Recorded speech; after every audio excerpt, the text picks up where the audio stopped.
भाई फाइनली मुजफ्फरनगर की एक छोटी बड़ी गलियों से होते हुए और बड़ी बड़ी सड़कों से होते हुए मैं आ चुका हूँ अपनी पहली डेस्टिनेशन पर। और गेट खुलने वाले हैं और उससे आगे आप लोग खुद ही देख लेंगे कि अभी हम किस तरीके की आज एक्सप्लोरिंग कर रहे हैं। और आज जो रहने वाला है ना वो बहुत यूनिक रहने वाला है, आप जो भी देखोगे बहुत।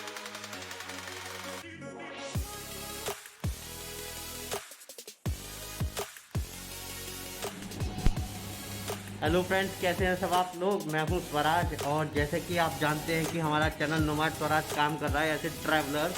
लेकिन अभी हमने उसमें कुछ चेंज किया है। देखो मम्मी पीछे से हाय कर रही है, से हाय। हाय। तो अभी की कहानी ये है कि अपन लोग ने अपना नाम चेंज कर लिया है। नाम क्या है रहने वाला है शायद आपको यूट्यूब पर पता लग जाएगा। नाम है द नहीं TWS यानी कि दिवंडर स्वराज। ओके, और आज हमारा पहला व्लॉग है और हम स्टार्टिंग कर रहे हैं अपने नए व्लॉग की। और इसमें बहुत कुछ नया रहने वाला है, आप धीरे धीरे देखते रहना, आपको भी पता लग जाएगा। ये मेरी बाइक खड़ी हुई है यहाँ पे, मैं अभी इसको बाहर निकालने वाला हूँ। और अभी अभी अपन सोच रहे हैं कि कितनी लोकेशन ऐसी है जो अपन को कवर करनी है। जैसे कवर करेंगे उसी हिसाब से हम आपको शूट करते हुए ले चलेंगे और आपको बताएंगे कि हम कहाँ पे कैसे कैसे जाने वाले हैं। बने रहिए हमारे साथ। ओके।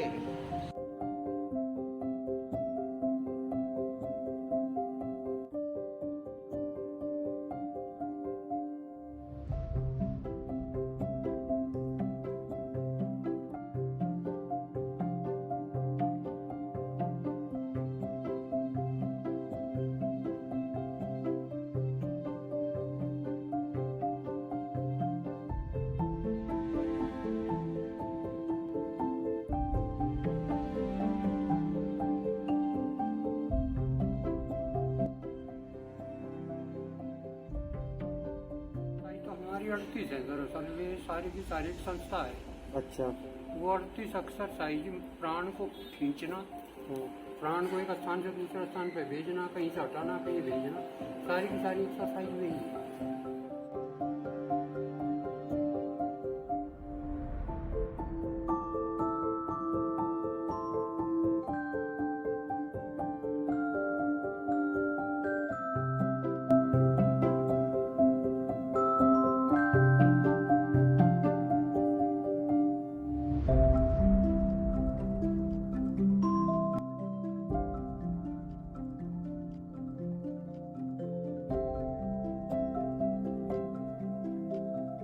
ये है कि आप लोगों ने अक्सर सुना होगा कि कोई व्यक्ति बिना नमक खाए या बिना अन्न खाए कैसे जीवित रह सकता है।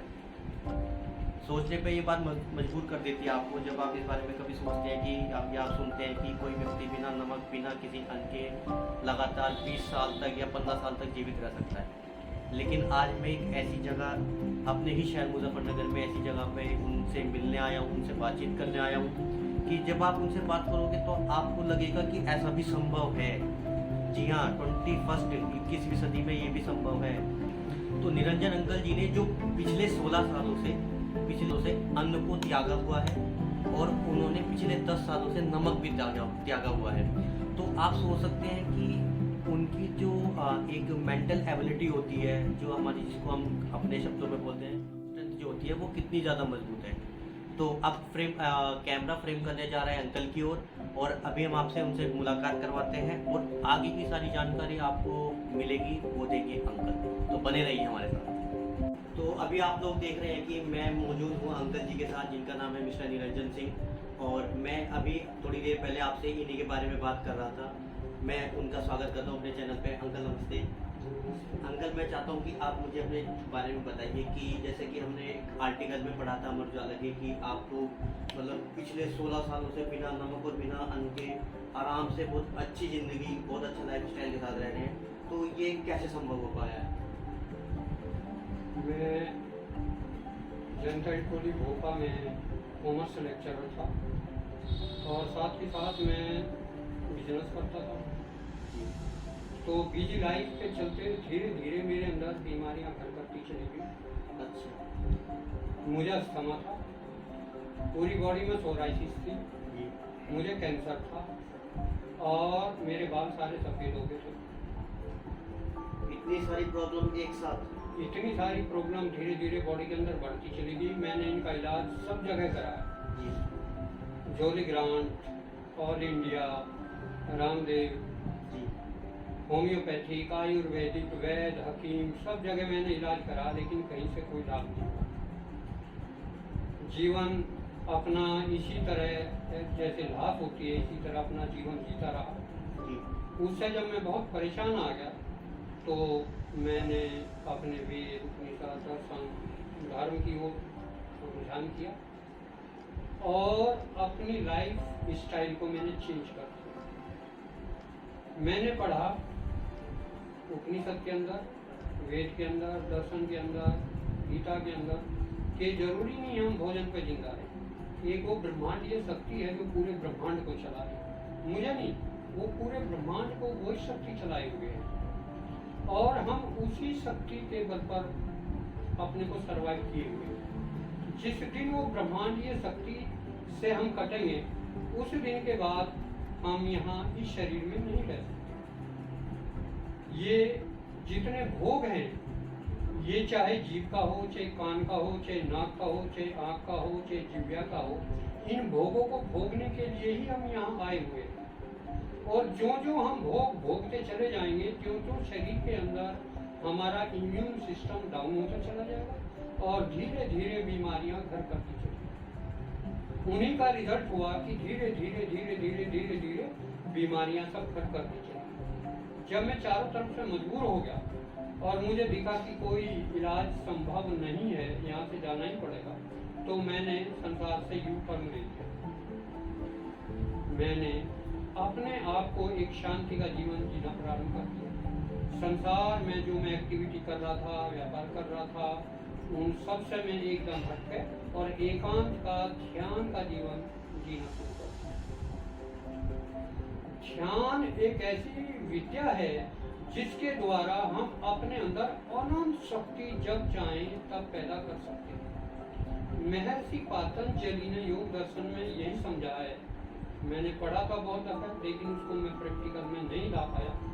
उन्होंने भी हमें यही समझाया है कि यदि आप योग करेंगे, योग का मतलब है योगस्य चित्त वृत्ति निरुक्त। अगर आप शांत हो जाएंगे, अपने मन के अंदर, अपने चित्त के अंदर उठने वाले विचारों को शांत कर लेंगे, तो आप उस ब्रह्मांडीय शक्ति के साथ एक हो जाएंगे और वो ब्रह्मांडीय शक्ति अनंत है। तो हम भी उस अनंत शक्ति के साथ जुड़ते ही हमारे शरीर में अनंत शक्ति आनी शुरू हो जाएगी। फिर हम जो बाहर के भोग जो पदार्थ हैं, हम इनसे हट जाएंगे। इनसे जो ऊर्जा है वो एक सीमित मात्रा में बनती है। ये केवल एक बैटरा है, लेकिन ये बैटरा भी उसी लाइन से चार्ज होता है जो 440 वोल्ट का लाइन बह रही है। तो ये बैटरा भी वहीं से चार्ज होता है। हम भी रात को जब निद्रा की अवस्था में जाते हैं, थॉटलेस कंडीशन में जाते हैं, तो हम भी चार्ज तभी होते हैं और दिन भर फिर हम चार्ज होकर काम करते रहते हैं। शाम तक हमारी बैटरी डाउन हो जाती है और फिर हम सोने के लिए चले जाते हैं। उस स्थिति में हमारे शरीर के कुछ अंग काम करने बंद कर देते हैं, 5 सेंसरी हमारा काम करना बंद कर देती है। तो हम उस शक्ति के साथ जुड़ के बॉडी को चार्ज करते हैं। तो जब ये ध्यान की विद्या, महर्षि पातंजलि ने यही समझाया है कि यदि आप ध्यान में चले जाओगे और वो ध्यान यदि आपका लगातार चलता रहे, तो आप उस स्थिति को कहेंगे समाधि की स्थिति। अगर समाधि की स्थिति में आप पहुंच जाएंगे, 2 घंटे 3 घंटे लगातार ध्यान करने के बाद आप समाधि में पहुंच जाएंगे, तो आपके अंदर अनंत शक्ति अपने आप आ जाएगी। आपकी इंद्री, आपका चित्त और आपके शरीर में अनंत शक्ति पैदा हो जाएगी। अगले सूत्र में महर्षि पातंजलि कहते हैं कि ये कैसे संभव होगा। तो वे कहते हैं ये संभव प्रकृति अपना काम खुद करती है, आप नहीं करते। आपने तो प्रकृति के काम में बाधाएं खड़ी कर रखी। जो काम है, क्रोध है, लोभ है, ईर्ष्या है, द्वेष है, ये जितने आपके अवगुण हैं, वे सारे के सारे उस ब्रह्मांडीय ऊर्जा को आप तक नहीं आने देते, बीच में अवरोध खड़ा हो जाता है। जैसे दिन में सूरज तो निकलता है, लेकिन बादल होने से वो सूरज की रोशनी हम तक नहीं आती। तो केवल वो शक्ति आपसे तभी जुड़ सकती है जब आप थॉटलेस कंडीशन में चले जाएं, विचार रहित अवस्था। जो विचार रहित अवस्था है उसी का नाम ध्यान है। चाहे आप बैठे हैं, चाहे आप खड़े हैं, चाहे आप लेट रहे हैं, चाहे आप चल रहे हैं, चाहे आप काम करते हैं, काम आपका शरीर करता है, लेकिन रोकना आपको मन को। ये मन 24 घंटे लगातार मन थॉट क्रिएट करता है। अगर आप सामान्य स्थिति में तो भी एक दिन में आप कम से कम 20-25 हजार थॉट क्रिएट करते हैं। यदि आप तनाव में चले जाएं तो इनकी संख्या 50,000 हो सकती है, और ज्यादा आप तनाव में चले जाएं तो ये 1 लाख तक जा सकते हैं, जिससे आपकी जो शक्ति है उसका ह्रास हो जाएगा। जैसे ही आप तनाव की स्थिति में पहुंचेंगे, आपका बैटरा डिस्चार्ज हो जाएगा एकदम। जैसे ही आप क्रोध में चले जाएंगे, चाहे आपने कितना भी आप ऊर्जा से भरे हुए हैं, एकदम आप खाली हो जाएंगे। तो अंकल मुझे एक बात बताइए कि मेरी मुजफ्फरनगर की जो जनता है और हमारे देश की जनता है, वो आपसे ये जानना चाहती है कि मतलब आप अपने एक दिनचर्या की शुरुआत कैसे करते हैं। आप मतलब पिछले कुछ सालों से जिस चीज़ को दोहराते आते हैं, आप उस चीज़ को कैसे मेंटेन करके या कैसे बैलेंस करके चलते हैं। मैं जब से इस रास्ते पे आया, धीरे धीरे संसार से मैं कटता चला। मैं केवल वही काम करता हूँ जो परोपकार का काम होता है, दूसरों की भलाई का काम होता है। मैं पैसे कमाने के लिए कोई काम नहीं करता। मैं सारा काम उस परमात्मा का काम समझकर करता हूँ। तो धीरे धीरे धीरे धीरे मन के जो थॉट हैं वे कम होते चले जाते हैं, और एक दिन स्थिति आती है कि हमारी जो रात्रि की स्थिति होती है, निद्रा की स्थिति होती है, निद्रा की स्थिति में हमारी 5 सेंसरी से करंट विड्रॉ हो गया, प्राण शक्ति विड्रॉ हो गया, हमारे सहस्रार में जो बैटरा रखा है वो उसमें आ जाती है। जब वो वहां जाती है तो रात को हमारे आंख होती है देखती नहीं, हमारा कान होते हैं सुनते नहीं, हमारा नाक होता है सूंघता नहीं, हमारी जिह्वा है वो टेस्ट नहीं लेती, हमारी स्किन है वो ठंडा गर्म को महसूस नहीं करती। तो वहां से प्राण हट जाता है। इसी का नाम प्राणायाम है। यदि आप यही स्थिति सचेत रूप से बना दें कि ना तो आपका शरीर काम करे, ना आपका मन काम करे, तो उस स्थिति में आप उस ब्रह्मांडीय शक्ति के साथ जुड़ जाएंगे। यहाँ शरीर में उस आत्मा के हैं और पूरे ब्रह्मांड में उसे परमात्मा के हैं। शक्ति वो एक ही है। तो उस शक्ति के जुड़ते ही हमारे शरीर में चाहे जितनी भी कमजोरी हो, 5 मिनट के अंदर बॉडी पूरी रिचार्ज हो जाती है, पूरी प्राण शक्ति से भर जाती है। क्योंकि मेडुला से हम उस ब्रह्मांडीय शक्ति से जुड़े हुए हैं। या तो रात को निद्रा की स्थिति में वहां से जुड़ते हैं, और ध्यान में हम जब भी चाहें 5 मिनट के अंदर हम अपनी बॉडी को उस प्राण शक्ति से फुल कर सकते, चार्ज कर सकते। तो जैसे अभी आपने मुझे बताया था कि आप बहुत ज़्यादा मतलब बीमारियों से बहुत ज़्यादा प्रॉब्लम में थे, कॉम्प्लेक्स थे, बहुत ज़्यादा ग्रस्त हो चुके थे।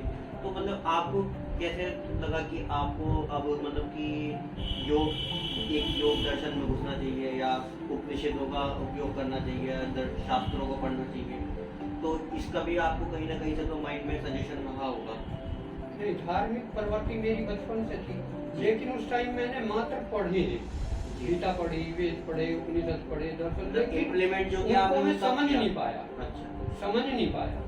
लेकिन जब मैं संसार में रहते हुए चारों तरफ से थक गया, तो धीरे धीरे फिर उनकी याद आई, ऑटोमेटिकली आप उनकी ओर बढ़ गए। हाँ। तो दोस्तों, मुजफ्फरनगर की पतली गलियों से निकलते हुए, बाहर की चौड़ी सड़कों से होते हुए आज हम अपनी मंजिल पे पहुंचे, और आज हम यहाँ पे एक ऐसे कर्मयोगी से मिले कि जिनके उदाहरण आपके लिए एक लाइफ चेंजिंग उदाहरण साबित हो सकते हैं। यदि आप चाहें, आप खुद भी चाहें, तो आप इस लेवल के, इस इतने बड़े स्तर के और जाते हैं ना, जिसको बोलते हैं बुद्धिजीवी। आप बुद्धिजीवी तब बन सकते हैं जब आप अपनी इंद्रियों पे काबू कर सकते हैं। आप अपने आप को एक ऐसी अवस्था में ले जा सकते हैं जहाँ पे आपको किसी के बोलने, टोकने, रोकने से कोई फर्क नहीं पड़ता है। आपको समाज की और गतिविधियों का कोई भी फर्क नहीं पड़ता है। मैं आपको ये कहना चाहता हूँ, मुझे अंकल ने बहुत अच्छी बात बोली थी ऑफ कैमरा कि यदि कोई व्यक्ति मेरे शहर, इवन जब कभी हमारी वीडियो इंडिया में कहीं और भी देखी जाएगी या कोई भारत से अलग, मतलब भारत के अंदर जो अलग राज्य है, कोई व्यक्ति यदि इंटरेस्टेड है जो वास्तव में योग दर्शन को और इस तरीके की चीज़ों को जो अंकल ने अपनी लाइफ में इम्प्लीमेंट किया है, वास्तव में अपनी लाइफ में इम्प्लीमेंट करना चाहता है, तो आप मेरे माध्यम से, दी वंडर स्वराज हमारे चैनल का नाम है, आप हमारे माध्यम से अंकल से संपर्क कर सकते हैं। आप हमें हमारे कमेंट बॉक्स में मैसेज कीजिए और हम आपको यथावत तरीके से अंकल से मिलने का रास्ता बताएंगे। इसी के साथ हम आपको बहुत धन्यवाद कहते हैं। Keep watching our channel the wonder Swaraj. Thank you so much.